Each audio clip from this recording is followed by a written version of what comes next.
Degree मुरीद minor जो कम रोलड़ जो शिकार होने करे आबादगारन जा पोखियल फसल सुकण लगा।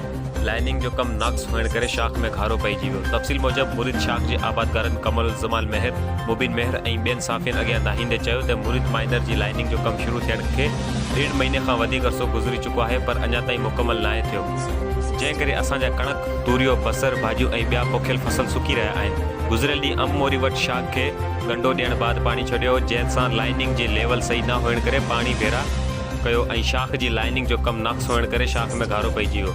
आख़िरकार लॻभॻि 10 फुट लाइनिंग ज़बो थी वेकिरे में लुड़ी वई। करप्शन खे लिकाइण लाइ 10 फुट लाइनिंग ॿीहर तामीर कई वई।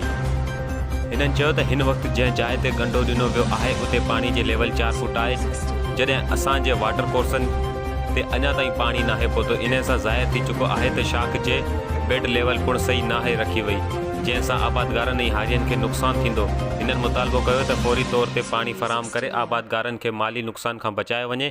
ॿी तरफ़ अम्बमोरी ते शाख में लॻल घारे जी जाइ ते वाटर कोर्स में गैरक़ानूनी पाइप लॻायो वियो आहे।